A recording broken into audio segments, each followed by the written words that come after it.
if I recall, you're like a Spider-Man guy, right? Yeah, I'm going to be in the Spider-Man. You're going to be in the next Spider-Man, right? I'm playing Kraven the Hunter in the next Spider-Man movie. This is where everybody's supposed to applaud. Thank you. That wouldn't surprise me.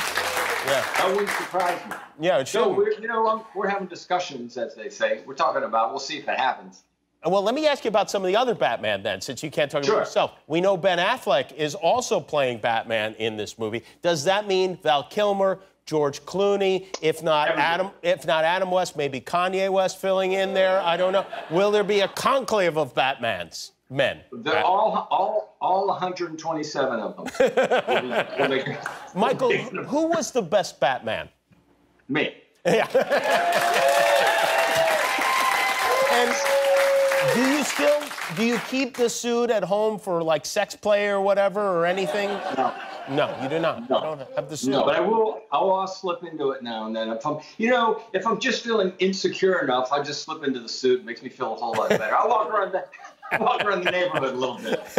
When things, by the way, when things around here get a little nervous making, I just put the suit on and boy, things straighten up. Welcome back, everyone. It's Charlie. This is going to be my new Batman video. Michael Keaton just went on Kimmel. They talked a lot about him coming back as his Batman. They also talked a little bit about him coming back in Spider-Man 3 as the Vulture for more Sinister Six action. So we'll break it all down. If you're brand new to the channel, be sure to subscribe to get all the videos. There's a bunch of really big stuff coming up before the end of the year. Just starting with the big stuff first, number 5. So Michael Keaton, as you saw, went on Kimmel last night to promote a Netflix movie that he just released called Trial of the Chicago 7. Obviously nothing to do with Batman stuff, but every time he goes on Kimmel, going back years and years, they always talk about Batman. And since he started doing the Marvel MCU movies, the Spider-Man movies, they've been talking about that too every time he comes back on the show. So he brings up the 2 giant movies coming up next year that Michael Keaton is supposed to be in. The Flash movie as his version of Batman from the Tim Burton movies, and Spider-Man 3 as the Vulture. I'll talk about the Batman stuff first, then I'll talk about the Vulture, Sinister Six, Spider-Man 3 stuff later in the video. But if you haven't seen Michael Keaton tell Batman stories before, especially when he does a lot of these appearances, some of his best Batman stories are about the making of the original Batman 1989 movie with Jack Nicholson. If you think that Jack Nicholson is eccentric nowadays in his old age, the stories that Michael Keaton tells about them together on the set of that Batman movie 30 years ago when he was younger are even crazier, just as you would expect. Number 4, though, the first important bit of that, though, is when he's prompted about coming back as Batman in the Flash movie with Ben Affleck's Batman, and he doesn't deny anything. He's seemingly genuinely excited about the prospect, like it's really exciting to come back as his version of Batman. He's super happy talking about Batman in general, telling Batman stories. But then he throws out the extra, there are some interesting things going on, we'll see if that all happens. And I think that's him referencing all the news about the DC and Warner Brothers' larger plans for him beyond the Flash movie inside the DCEU. Earlier this year, when all the trade publications, Variety, Deadline, Hollywood Reporter, The Wrap, the big sites, reported that he was coming back as his version of Batman from the Tim Burton movies, they also said that he was signing a deal for multiple movies, like the rumored Henry Cavill Superman contract, trying to get him to come back and cross over into multiple movies. So the idea was that Michael Keaton's Batman would sort of take the role normally given to Ben Affleck's Batman in the way you saw them put Ben Affleck's Batman in the first Suicide Squad movie, then Justice League, and so on. Like everything is connected, you would expect a version of Batman to sort of cross over into other people's movies, eventually setting up another big Justice League crossover. But because Ben Affleck said that he's sort of transitioning away from the Batman role, and the Flash movie is supposed to be his final appearance as Batman, they're sort of leading the intro through the Flash movie for Michael Keaton's Batman to explain how he's now the Batman that's crossing over into the other movies without necessarily replacing or retconning Ben Affleck's Batman out. The other movies that everyone was reporting that Michael Keaton was supposed to be in the future would be obviously the Flash movie first to introduce the concept of the multiverse to the DCEU after they sort of teased it in the Flash crossover from Crisis on Infinite Earths. That kicks him onto the board, so to speak, for the modern DCEU movies. Then number 3, after that, he's supposed to cross over into a couple other movies as a mentor to younger heroes. I think you could consider The Flash the first person they would consider him mentoring. Even though Ezra Miller has been the Flash for a couple of years now, technically in the universe, he's only had a couple adventures, so he's considered one of the younger heroes. He hasn't even been given the Flash name inside the DCEU. Cue that Grant Gustin scene of him literally telling him he was supposed to be called the Flash. The only other 2 movies that they've suggested Michael Keaton's Batman would cross over into, at least right now, would be a live-action Batman Beyond style movie, and then whatever the next Justice League movie winds up being. He's not older than Wonder Woman, but you could consider all the other Justice League characters younger than him. The wise old Batman Jedi with his Padawans. If you watch Zack Snyder's panels that he did for the Justice League Snyder Cut this past summer, you've seen all the trailer footage so far. They're not doing any of the Michael Keaton Batman stuff during the Justice League Snyder Cut, but they are introducing time travel in a bigger way and possibly a teaser for the multiverse.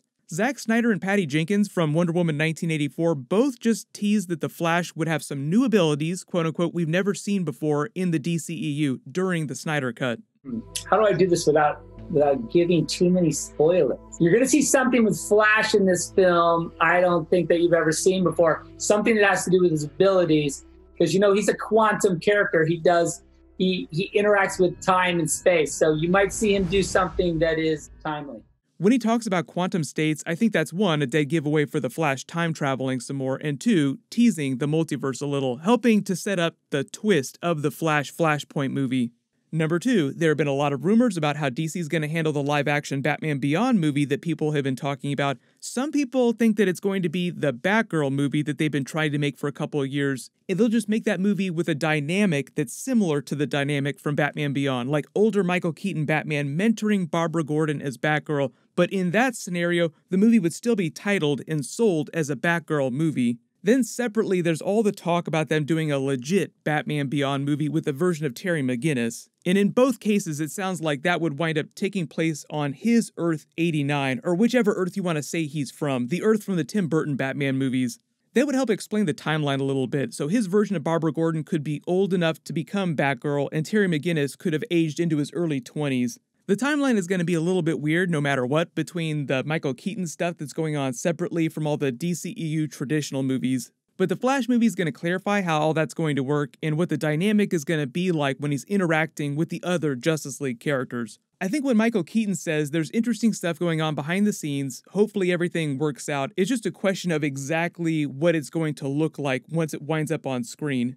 And speaking of other versions of Batman, they joke about Val Kilmer Batman during that George Clooney, Adam West Batman. How many other Batman versions are going to be in this new Flash movie? And Michael Keaton jokes, all of them. If you remember the DC Fandom panels, technically he's not joking. During the Flash movie trailer and the panel that they did at DC Fandom, Andy Muschietti, the director of the movie, said that they had plans to reference pretty much all the other DC movies from the past in some way. When they were talking about how they were canonizing the multiverse to the DCEU, they played this footage and this montage of all the biggest DC movies of the past, like the Christopher Reeve Superman movies, yes, Val Kilmer Batman, yes, classic Wonder Woman, Linda Carter series, everything. This was his quote about it. This movie is a bit of a hinge in the sense that it presents a story that implies a unified universe where all the cinematic iterations that we've seen before are valid. What that actually means is they'll probably have their own version of the Crisis on Infinite Earths ending scene where they have a montage of clips connecting the different series and movies from different universes, like the Green Lantern movie footage was happening on Earth 12, but the Arrowverse is Earth Prime. But moving into the Spider-Man Sinister Six stuff they talk about during this, number one, even though obviously this is mostly a Batman video, yes, they do bring up Vulture coming back in Spider-Man 3 for more Sinister Six setup in the MCU, as we've all been expecting. Michael Keaton's Vulture is also having a cameo scene in the Morbius movie. That's supposed to come out in March. Still, they haven't delayed that movie again yet, so hopefully we'll find out about that pretty soon. That's meant to connect the Venom movie and those spin-offs to the Tom Holland Spider-Man character, so that it all makes sense when Spider-Man and Venom eventually cross over. But also, while that's happening, slowly start setting up a Sinister Six movie between the Sony and Marvel movies. So really those are like two different concepts, MCU Sinister Six and then Spider-Man and Venom together. But they're filming Spider-Man 3 right now. Doctor Strange 2 is also getting ready to film, and Doctor Strange is going to be one of the major Avengers crossover characters in Spider-Man 3. So there's going to be a ton of Spider-Man news for the rest of the year. The Flash movie isn't supposed to start filming till next year, which is why Michael Keaton says his contract stuff isn't totally done yet. They're also trying to work around his schedule with all the Spider-Man movie stuff too. Michael Keaton is a busy man right now. And to make as many Batman puns as possible, while I was finishing this video, they just announced that Jared Leto's Joker is coming back in the Justice League Snyder Cut, so that'll be my next video that should post later tonight. So make sure you have alerts enabled for my channel so you don't miss that video.